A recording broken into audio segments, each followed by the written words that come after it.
chapter 4, verse 18 to 19.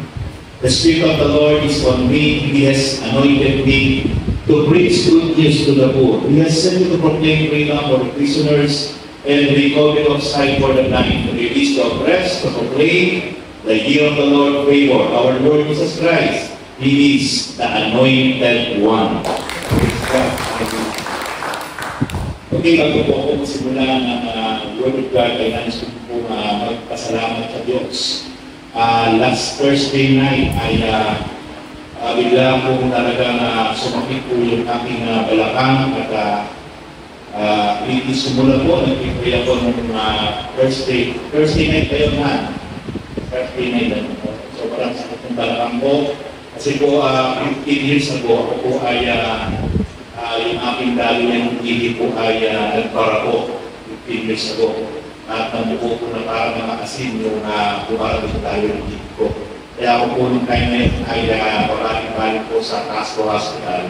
At hanggang sa dumating po yung time na yung aking urologist ay ako po ay pinasukan na po ng tubo na dalo yan po ng hilig para po ilabas lahat po yung mga nabuo na parang asin. Kapag ako po kasi bata ay napanahilig ko po sa mga mais, adobo mani, at yung mismo mga asin papulo na ay talaga sa mismo puka.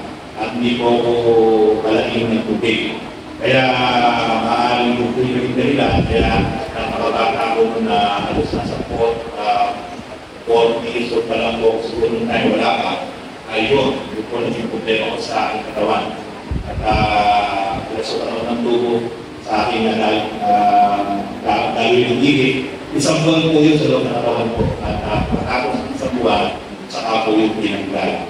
Kaya yun ang napansin ko po ng Webes, yung po nararamdaman kong sakit o nararamdaman yun ay nararamdaman po din na talagang nakagaya ko na ko sa kwarto, kaya po kayo papawisan po ako ng malamig na malamig kapag sa sobrang sakit na nararamdaman ko. Talagang pinitis ko, nakahiga ako, kakaima ko, natapa ako, ikot ako ng ikot doon sa kwarto. Dahil talagang sobrang sakit. Talagang pinipito ko lang yung sarili ko talaga na napakahirap. At kaya nung nag-pray ako, pero talagang sobrang sakit, ay sabi ng aking asawa, ay sa ospital, sabi ko, huwag muna. Pero talagang hindi ko na po kaya, ay bukati na ako po ay nagpadala na po sa hospital kay Castro. Sa Bayuwa. Kaya lang po ay pagod po ang emergency po kay Castro. Napakarami po mga pasyente.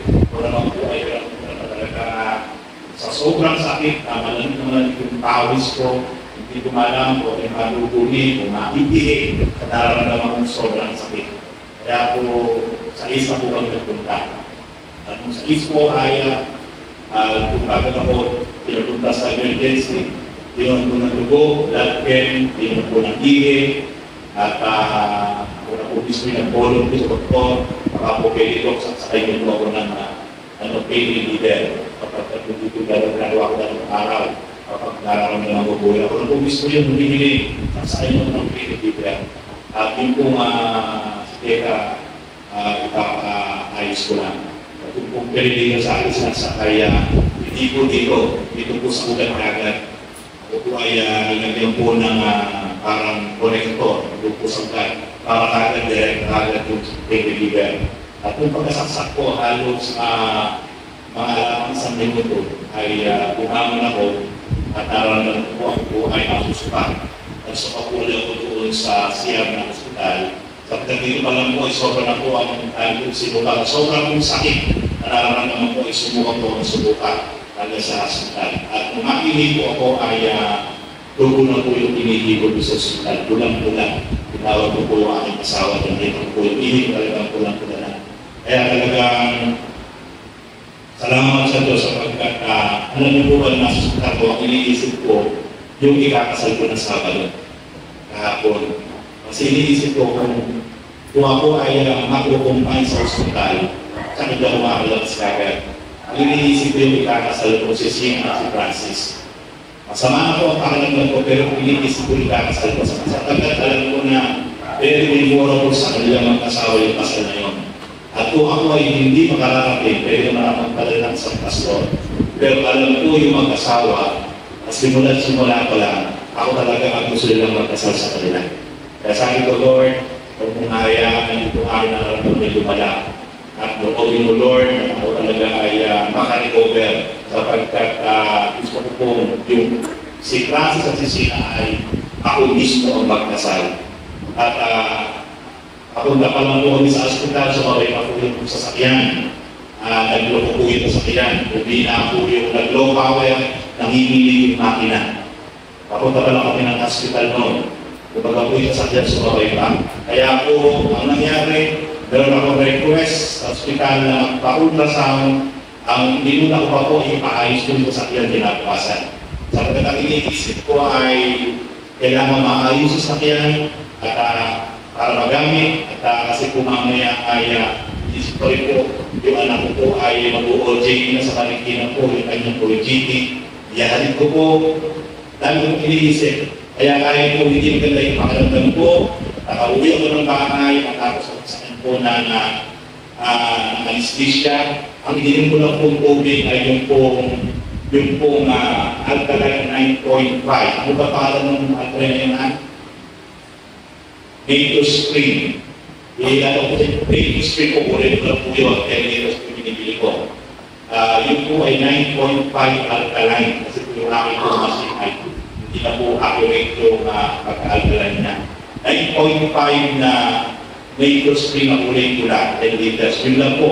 Binomba ko po ng binomba ng Panginoon noon. Yung po pag-uyo ng bahay. Galing sa ospital. Kasi po talaga po hindi maganda po sa mga lumihay. Binomba ko po ng binomba, pabili po ako ng buko, sa ng buko. Yun lang po ang ginawa ko po talagang medicine, natural medicine at panalangin. Salamat sa Diyos, hindi na po ako nakabalik sa ospital, hindi na po ako nakumpay, kahit tuloy hindi ko. Salamat sa Panginoon sa pagkatalang po may Diyos, sa gumalaw, at ang dimanas ko. Salamat sa Diyos sa pagkatuloy tayo po ay lalako na po sa salita ng Diyos. Ang huli ay i-prepare na po natin yung ating po mga puso, yung ating mga pakinig, sapagkat tayo po ay magsisimula na po sa ating po pag-aaral at nakikinig ng buhay ng makapangyarihang salita ng Diyos. Okay. Ang bawat isang tao po gaano kabalik, kahit gaano mabuti, pero dumarating sa point ng kanyang buhay, siya din po ay nagagaling. At actually po, mas mahirap po na maranasan natin kapag isang taong napakabait ay nakagalit po. Sapagkat kapag isang taong mabait ay nakagalit po, mas masama pong magalit ang isang tao napakabait. Mas nakakatakot po yun. Sapagkat sobrang bait ng isang tao, pero ikaw mismo napagalit mo, ano po pwede mag-reaksyon mo? Nasagad mo. Kaya napakahirap po na kahit ang isang tao ay napakabait, pero nasagad po natin. Ito po ang napakahirap na pwede natin maranasan. Yung pong taong masama, talagang masama na po yun. Lagi na pong galit yun eh. Lagi na pong gumagawa ng masama yun eh. Pero nakakatakot na po yung taong mabuti, yung taong napakabait, ay napagalit ng isang tao, yun po ang nakakatakot na maranasan. Pero alam niyo po ba, walang bubuti pa sa ating Diyos ng makapangyarihan sa lahat. Pero kahit napakabait niya, kahit napakabuti niya, pero alam niyo po ba, ang Diyos ay nagagalit din. Yan po ang ating pong pag-aaralan po ngayon. Kaya ang topic ko pong ibabahagi sa inyo ngayon ay aking pong pinagkasama, the anger and goodness of God. Ang galit at kabutihan ng Diyos. Yan po yung ating po ngayon pag-aaralan. Okay, puntahan po natin yung Romans chapter 11 verse 22. Romans chapter 11 verse 22. Ang sabi po dyan ay, dito'y makikita natin ang kabutihan ng Diyos at ang kapagsikan niya. Mabagsik siya sa mga ginanalig sa Kanya. Subalit mabuti sa inyo kung mananatili kayo sa Kanyang kabutihan kung hindi ito may naputol. Ikita po natin, ang Diyos ay mabuti sa mga taong nananalig at sumusunod sa Kanya. Pero ang Diyos ay mabagsik sa mga taong sumusuway at hindi sumusunod sa Kanya. Kaya, yung ating pong topic, biblical, hindi ko po yan at ang isip. Nasa Bible. Sinabi po ng Biblia. Galit at mabutihan ng Diyos. Okay. Puntaan po natin yung ating muna po natin yung tinatawag na anger of God. Yung galit ng Diyos. Alamin po natin ito. Sabi po doon sa Romans chapter 2 verse 1 to 9. Romans chapter 2 verse 1 to 9. Kaya na, sino ka mang humahatol sa iba, wala kang magagabilan. Sapagkat sa paghatol mo sa iba, dinahatulan mo rin ang iyong sarili. Palibhasa, ikay na humahatol ay gumagawa rin ng gayon. Verse 2, nalalaman natin makatarungan ang hatol ng Diyos laban sa mga gumagawa niyo. Verse 3, akala mo ba ay makaiiwas ka sa hatol ng Diyos? Kung katulad mo gumagawa ng mga maling gawain ginagawa mo din. Verse 4, hinahanap mo ang Diyos sapagkat siya'y napakabuti, mapagbigil, mapagpaumanhin. Hindi mo ba alam na binibigyan ka niya ng pagkakataong magsisi at magbagong buhay? Kaya, napakabuti sa iyo ng Diyos. Verse 5, ngunit dahil sa katigasan ng iyong ulo at ipagsisisi, pinabibigat mo ang parusang ipapakaw sa iyo sa paghahayag ng buod sa araw ng kanyang pagtakot. Sapagkat siya'y gaganti sa lahat ng tao ayon sa kanilang gawa. Ang mga nagpapatuloy na paggawa ng mabuti sa paghahanap ng karangalan, kadakilaan at kawalang kapatayan ay bibigyan niya ng buhay na walang hanggan. Dadagdag matinding galit at buod ang babagsak sa mga lumilikha ng pagkakabahagi at ayaw sumunod sa katotohanan kundi sa kalikuan. Last verse, paghihirap at kapiladian ang daranasin ng bawat gumagawa ng masama. Una, ang mga Hudyo, gayon din ang mga Griego. So, hindi ka talaga natin dito sa ating binasa sa aklat ng Romans chapter 2, verse 1 to 9. At talagang mararamdaman, ipaparanas ng Diyos yung kanyang galit. Kanino? Bawat isang tao tuloy na nagigindaan ng pagkakabahabahan. Nagigindaan ng kaguluhan, pag-aaway. Ang mga tao ito talaga na nagigindaan ng pagkawasak ng bawat magandang samahan. Dito galit na galit ang Diyos. Ang mga taong panay ang hatol sa ibang tao o sa kanyang kapwa. Pero yung kanyang hinahatol ay ginagawa naman niya. Yun ang binabanggit ng Romans chapter 2 verse 1 to 9. Biblical, napakaliwanag talagang ipaparanas, ipapadama ng Diyos ang kanyang galit sa bawat isang tao patuloy na nabubuhay sa kasalanan, sa kasamaan, sa pagsuway sa Diyos at nagiging instrumento ng diablo upang magwasak, upang maghatid ng kaguluhan, upang maghatid ng pagkamahamahagi. Yan ang mga taong qualified na ipaparanas ng Diyos ang kanyang galit. Kapag hindi sila nagsisi, hindi sila tumalikod, at hindi sila tumikloob sa Diyos. Deuteronomy chapter 32 verse 35, darating ang araw ng aking paniningin at pag-iganti. Hanggang sa sila'y humapay at mabuwal, pagkat ang wakas nila'y ay malapit na. Yan po ang sinabi ng Diyos. That time, ito po sa Deuteronomy chapter 32 verse 35, may tamang panahon na ipaparanas ng Diyos ang kanyang paniningin, ang kanyang paghiganti sa bawat isang lipi, sa bawat isang lahi, sa bawat isang tao na patuloy na hindi sumusunod sa kanyang kalooban. Merong duration lang. Parang hinahayaan lang ng Diyos yung mga tao masama. Pero sinabi ng Diyos, darating ang tamang araw. Darating ang tamang panahon. Sisingilin ko sila. Paurusahan ko sila sa kanilang kasamaan. Eh mga kapatid, napakapalad natin. In our generation, tayo ay nasa panahon ng biyaya at grasya ng Diyos. Napakapalad po natin sapagkat patuloy ng bawat isa po sa atin ay napakalaki po ang pagkakataon na tayo po ay magpatuloy talagang i-concentrate po natin yung ating puso, yung ating buhay, yung ating isip, at talagang ituon natin ang ating buhay upang patuloy na masunod natin kung ano ang kalooban ng Diyos. Sapagkat sinabi ng Diyos, darating ang tamang panahon, darating ang tamang araw. Ako ay maniningil, ako ay magbihiganti sa mga taong patuloy sumusuway at ayaw sumunod at nagpapatuloy sa kasama.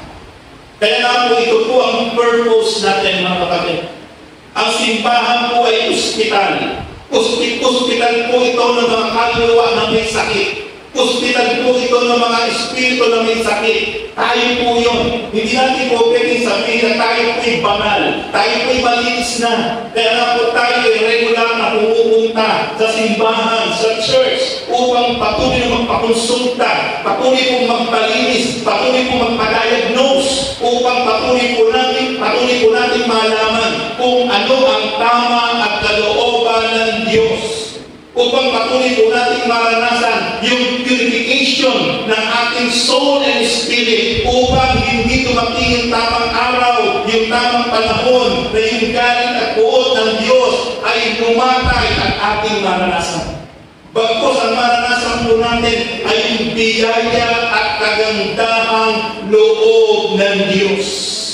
Sapagkat tayo po, ay natutunan po natin talaga na bago dumating yung tamang panahon na yun, bago dumating yung tamang araw na yun, na ang Diyos ay magpaparusa, na ang Diyos ay ibababa na po yung kanya talagang galit sa bawat isang sumusukoy sa kanya, ay tayo po'y nakalapit na nakapagpakumbaba na, nakatalikod na, at talagang tayo po'y tutulang po talagang nagpapatuloy, nagbabalik ng kapurihan, karanganan, at samba at paglilingkod ng buong katapatan. Amen. Praise God. Romans chapter 1 verse 18.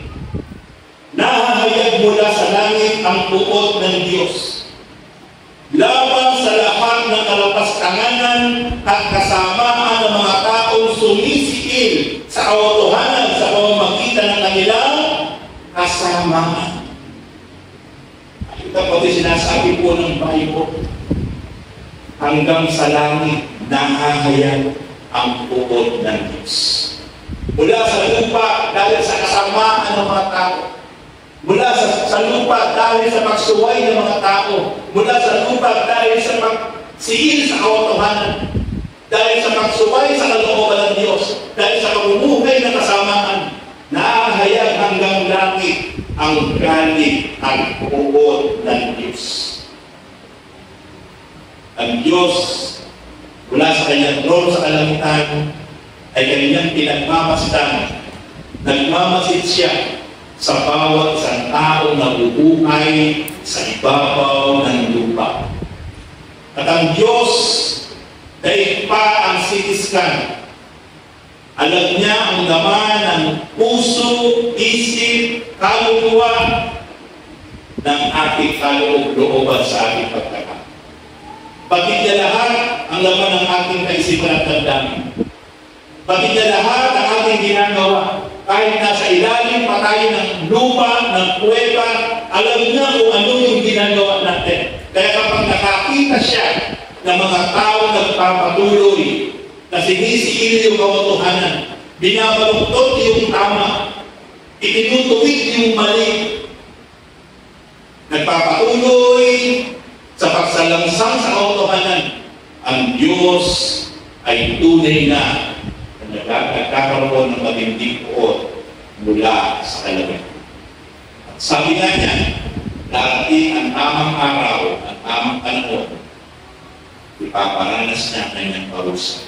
Siya ang maghihiganti sa mga taong sinil at dinakaranas ng justisya at ng katotohanan. Sapagkat ang Diyos ay mabuti, ang Diyos ay Diyos na katuwiran, ang Diyos ay tunay ng Diyos na tapat at hindi nagbabago, kaya kanyang ipagtatanggol, ipaglalaban ang lahat ng inaapi at sinisigil sa katotohanan. Kaya lahat ng mga tao na patuloy na pinabaluktot ang tama. Lahat ng mga tao na patuloy talagang namumuhay sa karumihan at kasalanan, may tamang panahon na ang Diyos ay maniningil at ipaparanas niya ang kanyang buo at galing. Pero ang Diyos ay nakakabuti. Pero makikita po natin sulat sa banal ng sulatan, talaga, siya ang may sabi, siya sa tamang panahon, magbibigyan din at ipaparanas ang kanyang galing at buo. Sa bawat isang taong patuloy na matigas, patuloy na namumuhay ng maruling masama, may tamang panahon, kapag hindi talaga tumalikod, kapag hindi nagsisi, ang Diyos ang may sabi, ipaparanas niya ang pagkakas. Kaya, tayo po'y napakapala. Sapagkat, sa pamamagitan po ng kapangyarihan ng salita ng Diyos, tayo po'y patuloy po talaga ang binibisig. Patuloy po tayo talaga ang tinuturuan kung ano po yung dapat natin maging akbang sa bawat tao. Sapagkat, ayaw ng Diyos, ang bawat isang tao ay makaranas ng tunay na kapagpapalan. Hanggang maaari yung kanyang biyaya at grasya ay nais niyang ipadama sa kanila. Kaya na, meron siyang sinabi, ay tamang panahon. Kaya pag hindi nagbago, hindi tumalikod ang isang tao sa kasalanan, dadagnan siya ng parusa. Dadagnan siya ng pag-ibiganti ng Diyos. Okay.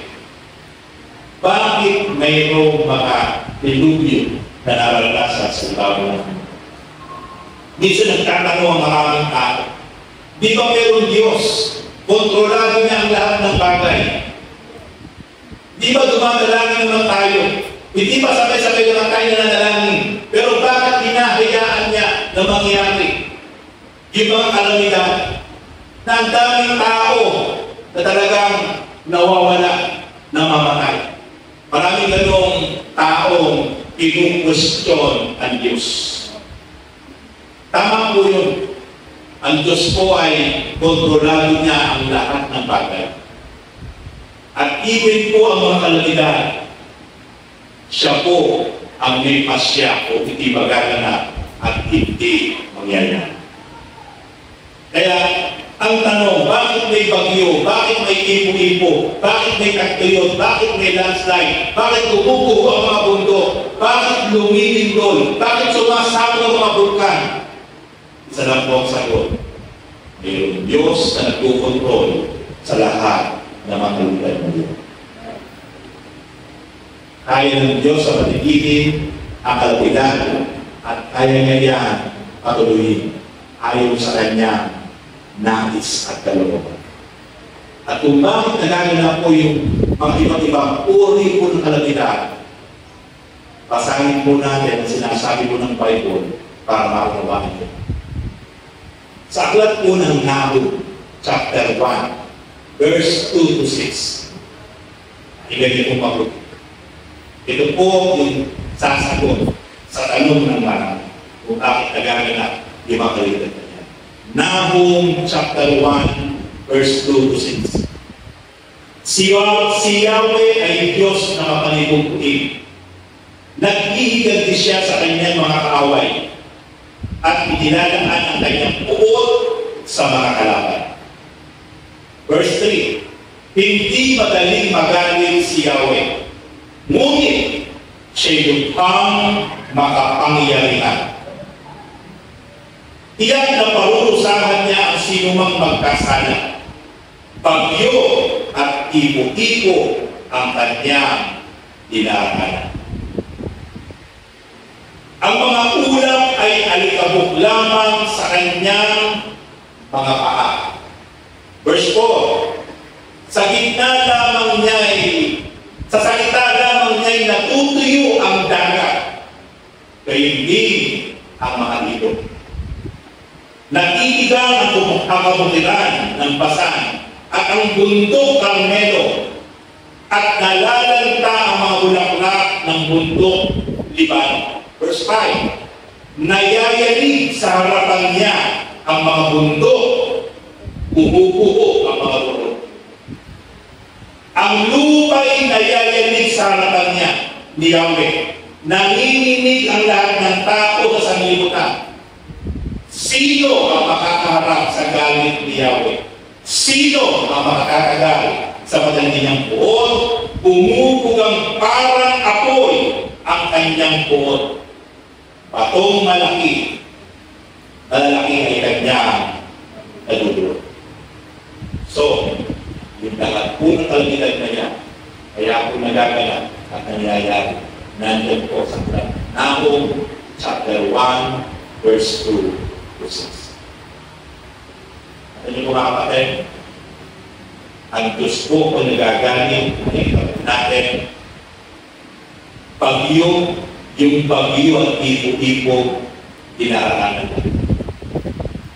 Kaya kung pag mayroong bagyo, pag mayroong pong ipo-ipo, tornado, yan po'y dinadaanan ng Diyos. Kaya po ang bagyo ay isang gawa ng Diyos. Siya ang may kontrol ng iipon ng napakaraming hangin. Titipunin niya ang napakalaking hangin at gano'ng makalakas ang gusto niya. Ito'y kaya niya kontrolin kung saan bansa, kung saan lugar na ito kadadaanin para malalamtan. Dahil ang Diyos ay nagagalit.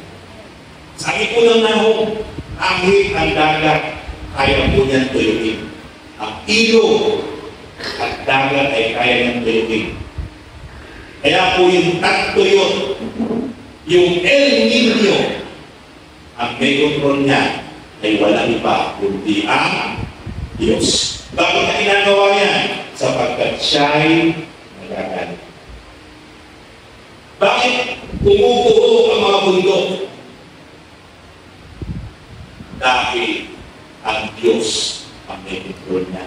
Sabi sa ulat ng Nahum.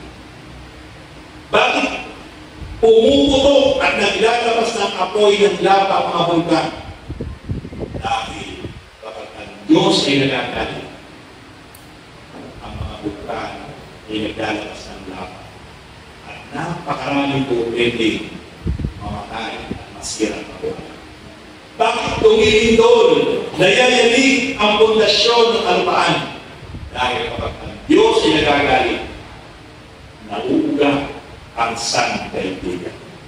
Kaya ganito po, magalit ang Diyos. Kaya, maski po yung mga tao hindi marunong magdasal, kapag nakaranas po ng matinding dilubyo, matinding kalamidad, pagputok ng vulkan, napakalakas na bagyo, super typhoon. Niyo po yung huling bagyo dumaan sa ating bansa na halos sakupin yung Luzon, Visayas, Mindanao sa napakalaking hangin na sakop. Natutong manalangin ng bawat isa sama-sama. Thank God, napakapalad po ng dalawigan ng Bulacan sapagkat tayo po ay hindi nangaranas noong pagdaan na tinatawag na sugar typhoon. Marami pong namatay sa ibang probinsya. Marami nasirang kabuhayan. Dahil ako sabi ko nga po sa inyo, yung bagyo, yan po ay kontrolado ng Diyos. Kung bakit may bagyo, may lindol, may pagputok ng vulkan, dahil nagagalit ang Diyos. Pansin niyo po kapag po nakakaranas po ng lindol, ang napakaraming tao, kahit taong napakasama ay nangangatog at lumuluhod at tumatawag sa Panginoon. For the first time in his life, naranasan talagang tumawag at maligluhod sa Panginoon kapag naranasan talaga napakalakas sa lindol. Sapagkat talagang napakahirap maranasan na experience kapag andos na ang nagparamdam ng kanyang galit at buod sa sangkatauhan. Kaya bakit hihintayin pa natin yung mga kalahigan na yan? Mga kapatid, patuloy po sa oras dito, bawat isa po sa atin, ay talagang tayo po'y maging righteous na, magpatuloy na talagang tayo po'y dire-diretso po talagang lumakad sa pagpapakumbaba at pagsunod ng buong katapatan at paglilingkod sa Panginoon. Panahon na po mga kapatid, sapagkat sa mahuling panahon ito talagang ipaparanas na po ng Diyos yung kanyang galit at buod. Mapapansin niyo po, noong araw po wala po mga super typhoon. Pero ngayon po mapapansin po niyan ang mga bagyo po ngayon. Puro super typhoon na po.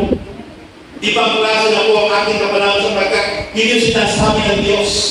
Darating ang tamang panahon, sabi ng Diyos, ipag-ihiganti ko, ipapalasan ko ang aking galit, ang aking buod, sapagkat napakasama na ng sangkatauhan sa ibabaw ng mundo. Darating ang panahon.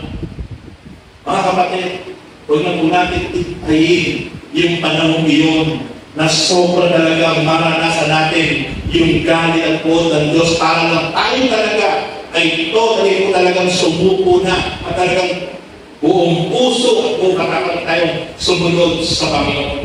Ito po yung tamang panahon. It is the right time talaga tayo po talaga ay totoong tunay na magbalik loob na sa Panginoon. Akaya na tulad ng ating mga mahal sa buhay. Lahat ng ating mga mahal sa buhay na patuloy po na nakikipabala sa maraming bagay. Sa mundong ibabaw, tayo po ang patuloy na maghahamit ng Diyos. Sapagkat napakahirap na dumating ang panahon sa isang pamilya, sa ating mga mahal sa buhay, ay iparanas at galit at parusa ng Diyos.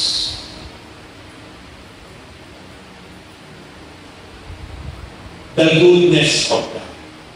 Ito naman po yung tinatawag na kabutihan ng Diyos. Halika po ay aking pupusilin sa inyo yung galit ng Diyos. At tapusin ko po ang mensahe sa kabutihan ng Diyos. Awit 100 verse 5. Mabuti ang Panginoon, pag-ibig niya'y walang hanggan. Siya'y Diyos na mabuti, laging kapag kailanman. Yan po ang katibayan na Diyos ay napakabuti, ang pag-ibig niya'y walang hanggan. Siya'y Diyos na kapag, siya'y Diyos na laging mabuti, kapag kailanman. Makakaranas po ng kabutihan ng Diyos, ang makakaranas po ng katapatan ng Diyos, ang makakaranas po ng walang hanggang pag-ibig ng Diyos, na walang katapusan, eternal forever, ay mga tao naging tapat, naging mabuti sa harapan ng Diyos. Kapag tayo po sa ibabaw ng mundo ay nanatili pong tapat, nanatili po nagbabalik ng pagsunod pag-ibig sa Diyos, yung katapatan, yung walang hanggang pag-ibig, yung kabutihan ng Diyos ay patuloy kong magmamanifest sa ating mga buhay. Kaya, church, I want to encourage to all of you, wala na pong tititaw, wala na pong liligo, wala na pong lilihis, wala na pong tatalikod. Pagkos, ang lahat po sa atin talaga, mula ngayon, tayo patuloy na magpapalik po ng pagmamahal, kabutihan, katapatan, paglilingkod sa Panginoon. Sapagkat ang pangako ng Diyos, siya ay tapat sa bawat isa na nagtatapat sa Panginoon. Palakpakan niyo po ang inyong para sa Diyos. Kung bakit po kayo ngayon narito sa lugar na ito? Dahil sa puyang tangkain, na patuloy po kayo ay nagpupugiling, nagpapatuloy, na maging tapat, maging mabuti. Patuloy pong makikadama natin lahat ang pag-ibig natin sa Panginoon. Mas inuuna po natin yung araw ng video na ito, na aking napakarami natin po pwedeng gawin. Napakarami natin po pwedeng daan at puntaan at sasurin. Pero mas pinili natin unahin ang Diyos na sama-sama po natin parangalan, sambahin, papurihan sa lugar na ito. Isa po yan pangitain. At tayo ay patuloy na talagang ang hangad natin ay patuloy po maging mabuti, maging tapat, at patuloy po ipadama natin ang pag-ibig sa Diyos. Nahum chapter 1 verse 7. Napakabuti ni Yahweh. Siya'y kanlungan sa panahon ng kagipitan. Tinatangkilik niya ang nagpapaampon sa Kanya. Siya po ay kanlungan sa panahon ng kagipitan. Ang taong dikit, ang taong problemado, ang taong patong-patong ang pagsubok, challenge, trial sa buhay.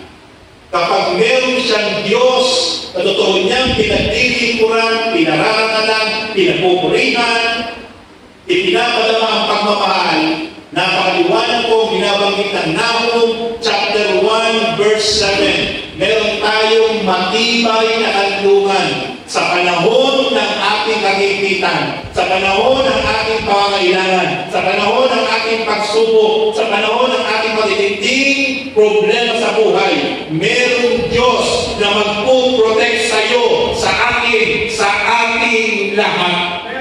Yan ang Diyos na walang katulad, walang kaparis.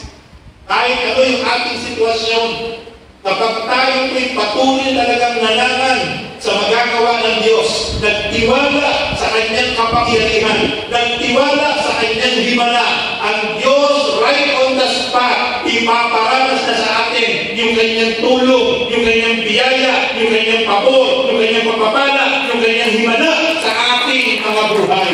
Kanyang kabuti ang Diyos na makapangyarihan sa lahat, lalo higit sa bawat isang nagpapatuloy na tapat, sumusunod, naglilingkod at nagmamahal sa Diyos na makapangyarihan sa lahat. Hallelujah! Praise God! Kaya walang po pwede ikatakot ang bawat isa na nagpapatuloy, na nagmamahal, nagtitiwala, sumusunod, nagpaparangal, naglilingkod sa Diyos. Kahit ano yung maranasan mo sa iyong buhay, right on the spot, ano man ang maranasan mo, pero meron Diyos nagsasabi, ako ang magtatanggol sa iyo, ako ang magpo-protect sa iyo, ako ang mag-iingat sa iyo, kasi ikaw'y naging tapat, ikaw'y naglilingkod, ikaw'y nagmamahal sa akin. Yan ang kabutihan ng Diyos na makapangyarihan sa lahat. Glory to God. Hallelujah. Deuteronomy chapter 7 verse 9. Alalahanin ninyo si Yahweh ay Diyos na hindi marunong sumira sa pangako. Wow, grabe. Deuteronomy chapter 7 verse 9. Kung marami na po kayong narinig na pangako sa inyong kaibigan, sa inyong kasama, pero pinaasa lang kayo. Pero ang Diyos na ating pinararangalan, sinasamba sa loob at labas ng simbahan ito. Siya ang may sabi. Deuteronomy chapter 7 verse 9, alalahanin ninyo na si Yahweh ay Diyos na hindi marunong sumira sa pangako. Kung ano yung kanyang pangako na ibinigay sa iyo, ibinigay sa akin, panghawakan mo lang yun, tutuparin yun ng Diyos. Tapat siya sa lahat ng umiibig at sumusunod sa Kanya. Listen carefully. Kanino lang magiging tapat ang Diyos? Kanino lang magiging tapat ang Diyos? Sa bawat isang tunay na umiibig at sumusunod sa Kanya. Doon lang po magiging tapat ang Diyos. Never po magiging tapat ang Diyos sa bawat isang tao hindi nagpaparamdam ng pag-ibig sa Diyos. Never po magiging tapat ang Diyos sa pagpaparamdam ng pag-ibig sa mga taong binabaliwala ang Diyos. Marami siyang inuuna sa kanyang buhay. Ni wala siyang panahon sa salita ng Diyos. Ni wala siyang panahon na parangalan ng Diyos. Ni wala siyang panahon na ikwento ang kabutihan ng Diyos. Sabi po ng Deuteronomy chapter 7 verse 9, ang Diyos ay tapat sa kanyang pangako na hindi siya marunong sumira sa kanyang pangako. At yung mga pinangakuan niya, ang makakaranas lang po ng tapat na pangako ng Diyos ay ang mga taong tunay na nagmamahal at sumusunod sa Kanya. Tanungin mo nga po yung inyong katabi, left and right. Tanungin nyo lang po, eye contact. Ano sa pakilang yung kapatid mo na yun? Igurakan mo lang. Tanungin mo sa mata. Ano sa pakilang mo? Talaga ba nagmamahal sa Diyos? Talaga ba yung sunod-sunod sa Diyos? Ano sabi ng Diyos? Tapat siya sa lahat na umiibig at sumusunod sa Kanya. Ito po yung sunod. At ipadarama niya, ito na po, at ipadarama niya ang kanyang pagmamahal hanggang sa 1,000 saling lahi. Wow, praise God. Up to 1,000 generation. Dahil ikaw ay naging tapat na nagmamahal at sumusunod sa Diyos. Dadaloy ang pangako ng Diyos. Lalong higit yung mga anak mo, ako sa tuhod, ako sa talampakan, ako sa ilalim ng lupa. Pero patuloy din tapat na nagmamahal at sumusunod sa Diyos. Hindi matatapos ang patuloy na katapatan at ang pagpapagaman ng pag-ibig at pagmamahal, biyaya at pagpapala sa ating mga angkan at kaapu-apuhan. Dahil ang bawat na sa atin ay nagpapatuloy na maging tapat at sumusunod ng buong pag-ibig, biyaya at sabi ng Panginoon. Praise God. Hallelujah. Isaiah 43 verse 1 to 7. At sabi ng Diyos, Israel, ito ang sinasabi sa iyo ni Yahweh. Sino ba si Israel? Chosen nation of God. Ngayon, sino ba tayo sa harap ng Diyos? Tayo po'y naging bayan ng Diyos. Pinili ng Diyos sa karamihan. Kaya tayo po'y kabilang sa pangako ng Diyos sa Isaiah 43, verse 1 to 7. Tinawag kita sa iyong pangalan, ikaw ay akin. Pag ikaw ay daraan sa karagatan, sasamahan kita. Hindi ka madadaig ng mga suliranin. Sabihin mo sa katabi mo, kapatid, pero kapag problema ngayon. Pero kapag problema ka ngayon, pangako ng Diyos sa isang tapat na nagmamahal at sumusunod sa Kanya, hindi siya madadali ng kahit anong suliranin. Listen carefully. Kaya ang isang tapat na nagmamahal at sumusunod sa Diyos, kahit nakasalansan, kahit patong-patong, kahit sunod-sunod, ang mga suliranin, ang mga pagsubok, ang mga problema, hindi yan tatalikod, hindi yan hihinto, sapagkat pagpapatuloy yan na magbabalik ng paglilingkod na katapatan at pag-ibig at pagmamahal sa Diyos na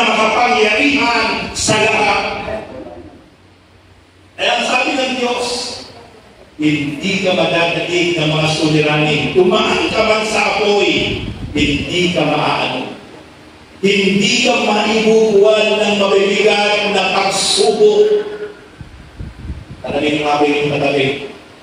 Nakatayo ba ba yan? Sa tingin niyo, bagsak na. Nakatayo ba o bagsak na?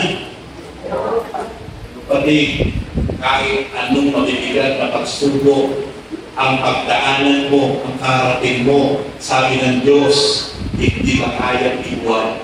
Sapagkat ako ang patuloy na aagapay at sasandig sa iyo para ikay magpatuloy na matatag at matibay ang iyong pagmamahal at pagsunod sa akin. Amen! Praise God! Hallelujah! Kaya, ang mga tunay na nagmamahal at tumitig sa Diyos, appetizer lang po ang mga sumiranan sa buhay. Alam ko po na iba't iba po tayo ng mga sumiranan. At alam ko po na iba't iba po ang ating mga kritalhan ang pinanaharap. Pero, but, thank God. Sa kabila ng inyong mga sumiranin, sa kabila ng ating mga sumiranin, pero nanatili po tayo na nagbabalik ng parangal, nagbabalik ng paburi at naglilingkod sa Diyos. At ang Diyos ang nangako ay kanyang sasakan, ay kanyang papatulayan, ay kanyang iinganan. Iyan ang pangako ng Diyos. Dahil ang Diyos na ating pinalilingkuran ay Diyos na napakabuti. Amen! Praise God! Hallelujah! Sapagkat ako si Yahweh ang iyong Diyos ay ang banal ng Israel na magliligtas sa iyo. Ibigay ko ang Ehipto, Ethiopia at Seba para lumaya ka. Ibibigay ko ang mga bansa para lang maligtas ka pagkat napakahalaga mo sa akin. Sabi ko sa katabi, kapatid, napakahalaga mo pala sa Diyos. Sobrang ka palang napakahalaga sa Diyos. Kung gano'n napakahalaga mo pala sa Diyos, dapat ibinabalik natin yung ipinaparanas sa kahalagahan ng Diyos sa atin. Dapat ang Diyos din ang sobrang napakahalaga sa ating mga buhay. Diba? Sabihin mo kapatid, kaya kung sinasabi mong mahalaga ang Diyos sa iyong buhay, huwag kang mawawala sa buhay niya. Amen. Bakit may mga pangating buhay? Ano tingin mo? Dahil maaari hindi na ang Diyos ang mahalaga sa kanilang buhay. Bakit nananatili ka sa upuan mo yan? Dahil nananatiling pinapahalagahan mo ang Diyos sa iyong buhay. Amen? Amen. Huwag kang matatakot. Ako'y kasama mo. Mula sa dulong silangan hanggang sa kanluran, ay titipunin ko kayo at ibabalik sa dating tahanan. Sasabihin ko sa mga bansa sa hilangan na huwag kayong ahagdaman. Kayo din ang sasabihin ko sa mga bansa sa timog, payaan ninyo ang aking bayan ay magbalik mula sa lahat ng sulok ng daigdig. Sila ang aking bayan at aking silang nilalang upang ako'y bigyan ng karangalan. Yun po nga kapatid, yung great purpose ng Diyos sa iyo at sa akin at sa lahat ng tinawag at binira ng Diyos. Kung bakit ka ibabalik sa isang napakagandang lugar, kung bakit ka ibabalik at ilalagay ng Diyos sa isang napakagandang sitwasyon ng buhay mo, hindi para kalimutan mo ang Diyos. Hindi para ikaw ay magpatuloy sa kasalanan. Kung bakit ikaw ay ibabalik sa isang napakagandang sitwasyon ng buhay, para ikay magpatuloy na pagbabalik ng karangalan, kapurihan sa Diyos na makapangyarihan sa lahat. Amen. Amen. Nakapatid, ano man ang inyong parating sa buhay? Ano man ang inyong maranasang mga biyaya at pagpapala? Naway hindi ka masilaw. Naway hindi ka kainin ng katanyagan, karangyaan at kayawanan. Tapos, ang lahat ng yan, gamitin mong stepping stone upang ang Diyos ang maparangalan at mapapurihan sa iyong buhay. Paggamit mo ng tama, ang lahat ay pagkakatiwala sa iyo ng Diyos. Amen! Hallelujah! Sapagkat ito ang tunay na nalilito ng Diyos. Sa bawat isang tunay, itinalik ng Diyos sa isang napakagandang sitwasyon sa buhay. Punta na po ako sa conclusion. 1 Samuel chapter 12 verse 24. Dapat kayong matakot kay Yahweh. Manatili kayong tapat sa Kanya. Paglingkuran ninyo siya ng buong puso at lagi ninyong malalahanin ang mga kabutihan ginawa niya sa inyo.